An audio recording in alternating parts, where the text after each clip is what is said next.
Shalom and welcome to another in our series of podcasts from Temple Beth Am, a dynamic center for conservative Judaism in Los Angeles. This is a recording of Rabbi Avi Havivi's weekly Siddur class. We left off, we're going to do, I think, the Shir Shel Yom, Shirim Shel Yom. We'll do all the weekday ones. We'll do the Rosh Chodesh one. Maybe we'll do the House of Mourning ones. There are two of them, traditional. We did in great depth over many weeks the one for the high holidays. We're not going to look at these for sure. We're definitely not going to do in as great depth. We'll try to do either one per week or one in 2 weeks, spread over 2 weeks. And then I think we'll do Kaddish, because there's been a request for that, and that's sort of a logical place. And then we'll do something different, meaning I don't think I'm going to turn back to the beginning of the Siddur again. We'll try to, I don't know, we'll move forward in a different kind of way. So that's what we're up to, Shir Shel Yom. Any questions? Any objections? Okay. So we're going to start with the Psalm for Yom Rishon, Sunday. That is on page 22 in the Sim Shalom, page 85 in the Slim Shalom. Some people might ask, how come in the Sim Shalom, the Shir Shel Yom is before Baruch She'amar, and in the Slim Shalom, the Shir Shel Yom is where we say it at Temple Beth Am Morning Minyan, which is after Aleinu. And the answer to that is because saying Shir Shel Yom originally is a minhag. It's a medieval minhag and is really non-statutory, doesn't have a bracha involved, Baruch Atah Hashem. It's not specified by the Talmud as something we're obliged to say every day. So because it was minhag, it in different traditions, it got stuck in different places. On Shabbat morning even, there are three potential places. Some people would do it early before Baruch She'amar. Some people do it at the end of Shachrit. There's some Siddurim that actually have it at the end of Musaf. Okay. So that's why if you were ever confused about how come in the Sim Shalom, it's in the early part of the service, and in the Slim Shalom, it's at the end of the service. That is the reason. The existence of the Psalm of the day, that there were Psalms of the day, that actually goes back to the Mishnah. So the Mishnah is the earliest document that actually specifies these specific Psalms. And the Mishnah says, these are the Psalms that the Leviim sang, recited, chanted, sang in the Beit HaMikdash every morning. On Sunday, they said, Lashem Haaretz Umloah. On Monday, they said, Gadol Hashem Umlal Ma'od. So that's the Mishnah in Masechet Tamid. We'll take a look at it another time. So the fact that these Shir Shel Yoms are connected to specific days of the week, that goes way back, Mishnah about the year 200 of the Common Era, over 100 years after the Beit HaMikdash, the temple was destroyed. But the Mishnah is recording a memory that back when the temple was standing, these are the Psalms that the Leviim recited each day of the week, and it specifies which one for which day of the week. So the idea of these Psalms connected to a specific day of the week, that goes way back to Mishnah times or late Second Temple times. It's only in the Middle Ages, though, early Middle Ages, that it gets stuck into the Siddur and some people have the practice to add a Psalm. Okay? So what we are doing is then we are, in some sense, revisiting, reenacting what the Leviim did in temple times. The Talmud tries to come up with reasons for why these specific Psalms are said on these days. And some of those reasons are sort of obvious, and some of them are really less obvious. Again, I think I don't want to give it away at the beginning. We'll try to do that passage in the Talmud at the end, after we've gone through the series of daily Psalms. But as we go along and study them, I think we should ask ourselves, why might this be the Psalm for Sunday or Wednesday or whatever day? And I think one can look at that different levels. One is, implied, I guess not explicit, but implicit is, the days of the week are the days of creation. So we might say like, oh, does Psalm for Sunday have anything to do with creation of the first day? Does Psalm for Monday have anything to do with creation of the second day? That's some of the links that the Talmud tries to make. So we'll ask that question of each Psalm. And then we'll also ask, as a sequence of Psalms, is there some sense or rhyme or reason for the sequence through the week? Meaning, is it just the Psalm for Tuesday has something to do with Tuesday and creation, and that's why it's there? Or in addition, is the whole more than the sum of its parts? Is the sequence of Psalms somehow make sense differently than just in addition to an individual Psalm for an individual day? So it's going to take us a long time till we get to that question, of course. That'll take weeks, okay? So that's the background. Again, these are the Psalms connected to the days of the week, because I see people drifted in late. So I'm just going to repeat one or two sentences. These are the Psalms connected to the day of the week that was said by the Levites when the temple was standing. That's what the Mishnah reports to us. There's a medieval minhag for us to add a Psalm near the end, and we're now going to look at the Psalm. So again, I'm on page 22 in the Sim, page 85 in the Slim, and whatever page you have in your Siddur. By the way, it's really the dominant Ashkenazi, I think Sephardi minhag also, to say the Psalms after Aleinu at the end. The saying it before Baruch Shamar is kind of a minority opinion, but it is a legitimate minhag.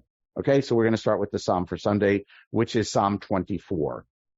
Just to say the obvious, unlike, let's say, Hallel, where the Psalms are consecutive in the book of Sefer Tehillim, the book of Psalms, or unlike the heart of Psukei de Zimra from Ashrei up through Haluel B'Kodsho, where the Psalms are also in order in the book of Psalms. These Psalms are not in order in the book of Psalms. They're taken from one here and one there and one there. They're not in numeric order, and they're not consecutive. So they obviously have been selected not as a block, but sort of single individual Psalms attached to the particular day. So we're going to look at the Psalm for Sunday. That's what we're going to do today. That was all that preamble and intro. Does anyone have any questions or comments before we go on to looking into the Psalm for Sunday? I just want to pause. Okay. There are questions that you have that occur to you later. There will be ample opportunity to bring them up. So, Hayom Yom Rishon, but they all have the intro line. Hayom Yom Rishon B'Shabbat. Today is Sunday. Shebo Hayu Alvi'im Omrim B'Veit Hamikdash. On which the Levites recited in the temple. Lidavid Mizmor, a Psalm of David. Again, all these superscriptions about David. Traditionally, Book of Psalms was written by David. Original meaning, it could be written by David. It could mean written by David. It could mean a Psalm for David. It could mean a Psalm about David. It could mean a Psalm in the Davidic tradition. So it could mean a lot of different things. We're not going to dwell on it very much. Lashem haaretz umloah tevel v'yoshveva. The earth, you may have heard this. I think it's the title of a Heschel book. The earth is the Lord's and its fullness, the world and its inhabitants. So this is pretty straightforward parallelism. The hallmark of biblical poetry. Tevel and aretz are rough synonyms, and Mloah and Yoshveva are not synonyms, but they're sort of conceptually parallel. Mloah means everything that fills it. Yoshveva means all that dwell in it. By the way, where is that phrase familiar to us? Tevel v'Yoshveva. We all said it about 15 to 20 minutes ago. Yakiru v'yedu kol Yoshvei Tevel. Where's that from? What am I singing? Aleinu. The quote unquote second paragraph of Aleinu, the Alkain. Yakir ve'edu kol yoshvei tevel, all those who dwell in the world, right? So that seems to be a phrase, world dwellers, yoshvei tevel, tevel v'yoshveva. So the whole earth or the world is God's and everything in it. and everyone in it. That's line number 1. Ki hu al yamim yisada ve'al naharot yichoneneha. For God established it, which refers to aretz, which is generally feminine. Okay. God established the earth on the waters and established it on the neharot, the rivers. Okay. So we have a poetic reference here to creation. And we've commented on this before, that we have lots of fragments and uses of these fragments in the Psalms, which are poetry of ancient poetry, which reflects a different kind of creation than what we're familiar with from Breshit chapter 1 or chapter 2, but a story, an echo of very early mythic story, which we have from other cultures around, like Mesopotamia, that at the beginning of time, the chaotic waters overwhelmed the world or threatened to overwhelm the world, and God had to fight them and beat them back and limit them. Okay?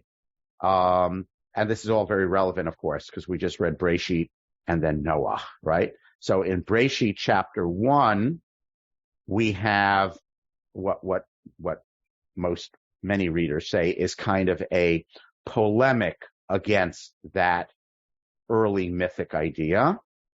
Are there waters in Breshit chapter 1? Good. Absolutely. Yes. And of course. Where's the first part of the waters? Where's the first point where the waters are mentioned? Is it the Rakia? Even before the Rakia. Even before creation starts. Come on.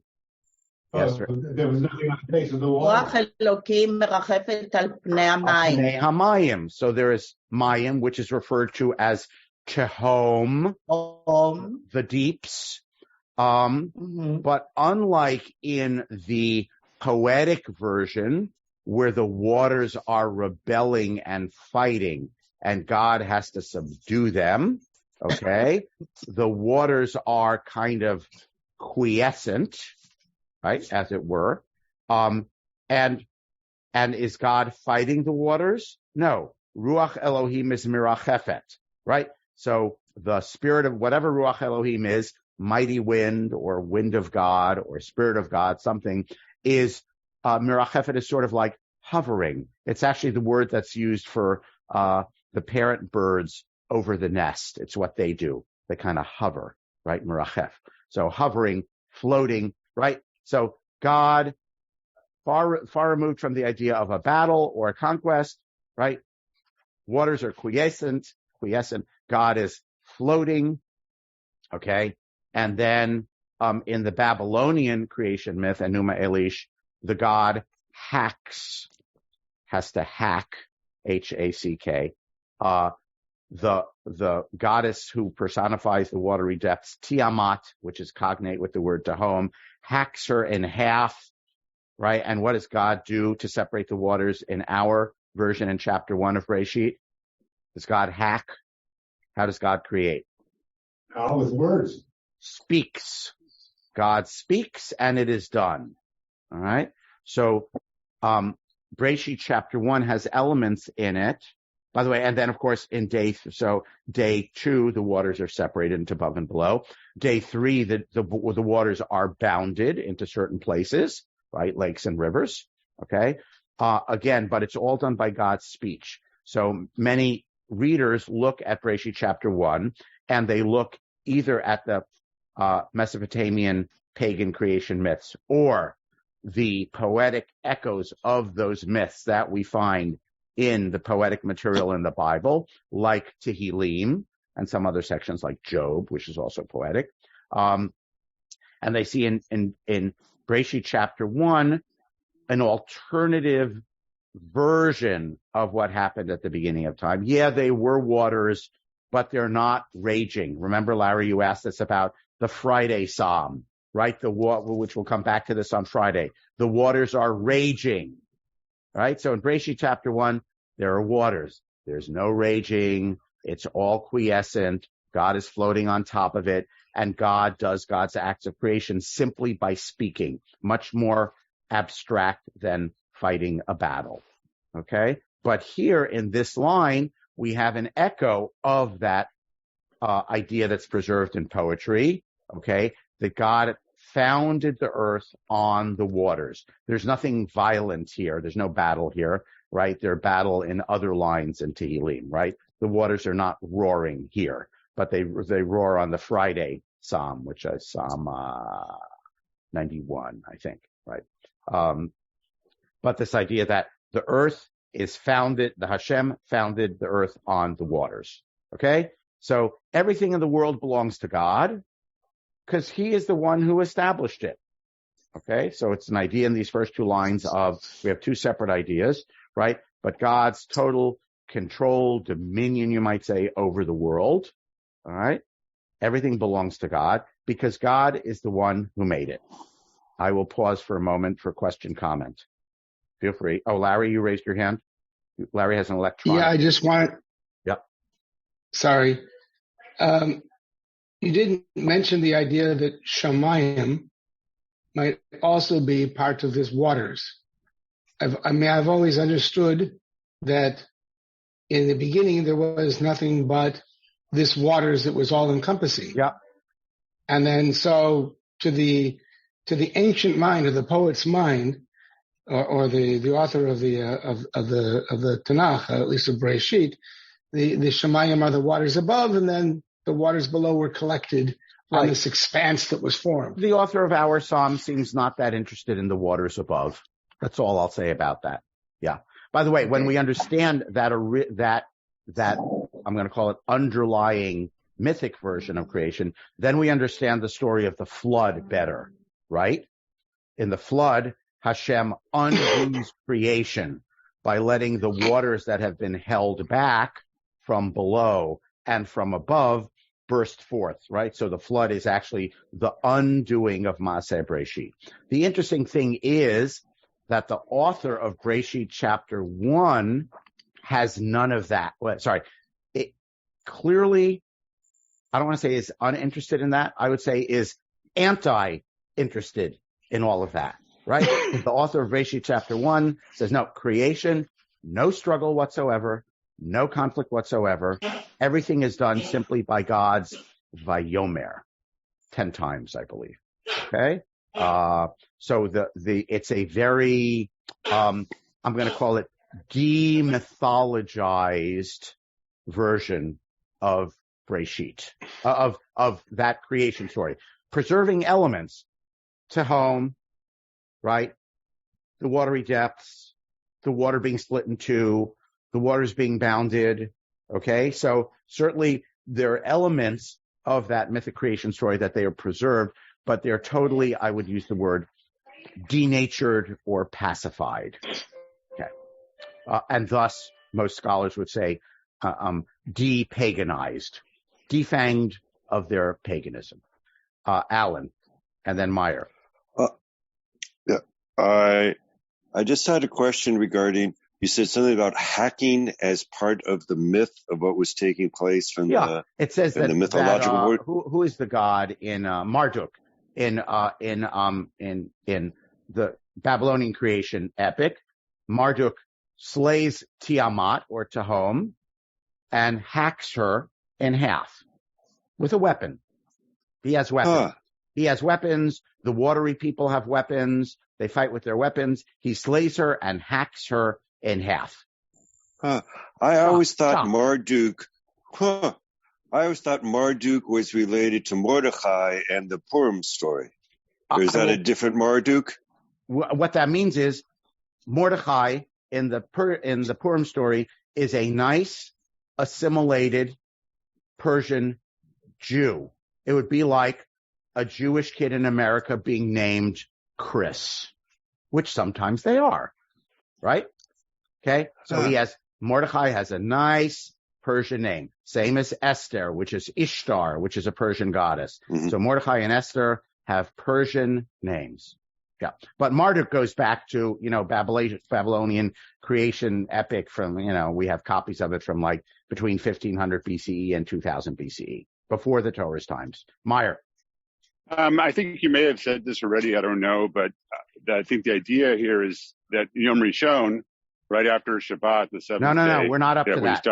No, we're not up to that, Meyer. Sorry. Okay. We said we're going to talk about why these Psalms are attached to particular days. We're going to do that at the end of the Psalm. We'll look at it. So sorry. Hold on. That's all right. That's okay. Hold on to that. Bernie, I think Bernie was waving a hand. Same question, but I'll wait. No, yeah. We got to look at the Psalm, and then we'll ask, why is it attached to? Surely you can have thoughts along the way. But Meyer, I cut you off. Tell me the thought. Go ahead. You don't have to hold on to it for a week and a half. No, it's fine. I mean, there's obviously the idea that, we start the week like the starting of the world. Correct. In the sense of we readjust after the day of Shabbat, which is when Hashem rested, and then go ahead. So why might this Psalm be picked for Sunday? Because Sunday is the first day of creation. So we're talking about God, as it were, beginning creation. Okay? Good. Okay. So then we have a change. Mia levehar Hashem umia kum bimkom kocho. Rhetorical question. Well, it's not a rhetorical question because it's going to have an answer. Who may ascend the mountain of Hashem? Who may stand up in his holy place? Now, what is the mountain of Hashem? What do you think? The mount where the temple is built. Temple Mount. So that would be a concrete answer.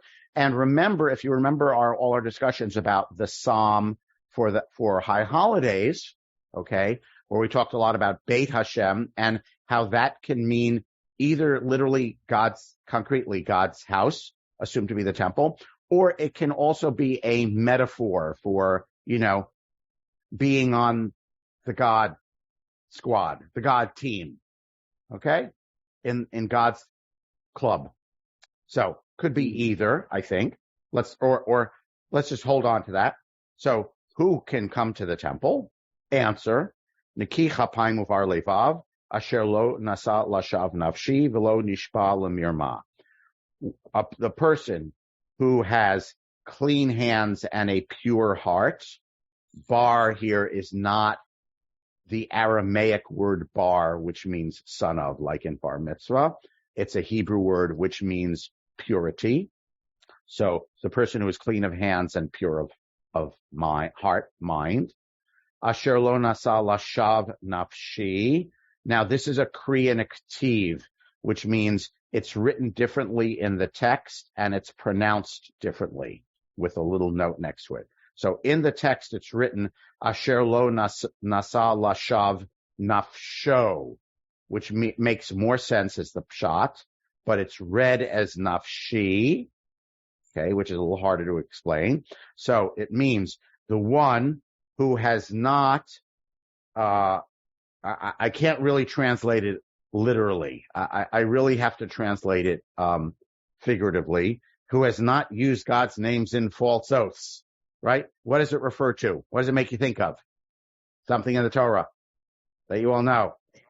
10 Commandments. Right. It's the third commandment, Bernie, right? Lo tisah Shem Elohecha lashav. Do not use your God's name falsely.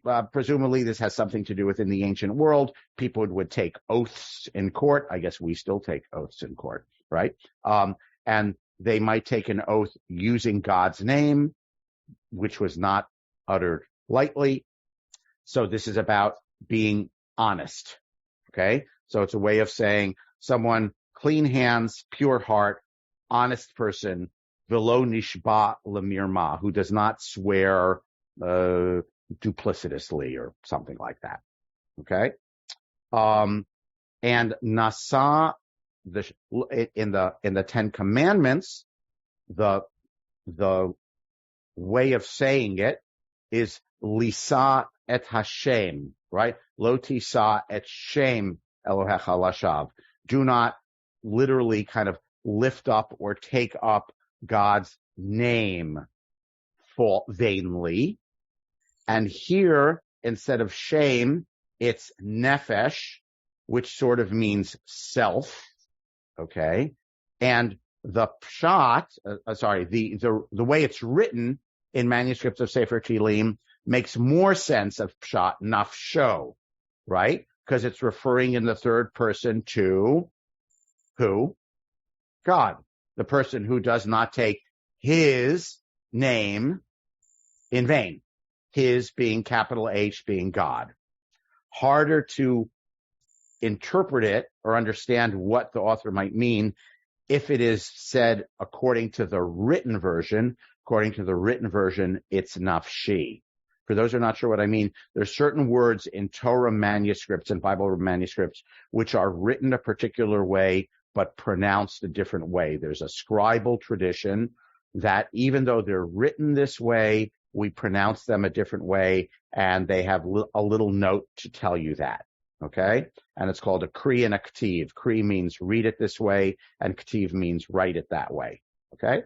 And there are a whole bunch of them, and you know why there are those variations is a whole longer story, right, that no one really knows the answer to. But what would it mean if it's asher lo nasa lashav nafshi? That would seem to mean that God is speaking, because nafshi means myself. Mm-hmm. So that's why the way it's read fits less well, because we were talking about God in the third person, right? And if we understand it as nafshi, the one who does not take myself in vain, then we have shifted to God speaking in the first person, and then we go to Yisa bracha me'et Hashem. He will get a blessing from God. So then we're going back to talking about God in the third person, right? So nafsho, the written version, who has not taken his self vainly, meaning his name vainly. Sorry that it's gendered, but Hebrew is a gendered language. Okay. When contemporary rabbis try to speak in shul, they say now awkward locutions like God is talking about the one who has not taken God's name in vain, rather than saying his name in vain, because we try to avoid the gendering of God in English as much as we can, if we're sort of conscious of that, because of course God is beyond gender. So that's nafsho and nafshi. If it's nafshi, it's the version that's read. It's a little harder to understand because we jump from talking about God in the third person to God quoting God's self in the first person, jumping back to the third person. Everyone follow what I just said? Right? So the written version of nafsho kind of, I'm just going to say, is easier to understand and explain. So who's allowed to come up to the temple? People with clean hand, pure heart, honest people who do not swear deceitfully. And that person, Yisav Racha Me'et Hashem Utzdaka Me'Elohei Yisho, that person will receive a blessing from God and tzedakah from God of deliverance. Here it's just reward. We tend to think of tzedakah only as doing righteousness, but tzedakah, along with chesed and emet, is one of these words in the Bible that means a lot of different things. It can mean faithfulness, it can mean true, and sometimes it means righteousness. Like when in, I can't remember if it's last week's parsha or this week's parsha, where God says, I want Abraham and God's descendants because Abraham does tzedakah. There it probably means righteousness. Abraham is righteous in our contemporary understanding of the word righteous. And here it clearly doesn't mean righteousness, right? Because it's somehow parallel to bracha. That pure person who is allowed to come up to the temple will receive bracha and will receive tzedakah. Okay, so tzedakah here is somehow parallel to bracha. Bracha is clearly God's beneficence. So tzedakah is a word that is somehow parallel to that, and that's why our translator has just reward. That is a not exact translation, but it's a not bad metaphoric trying to make sense of the word tzedakah here. And one more line before we break.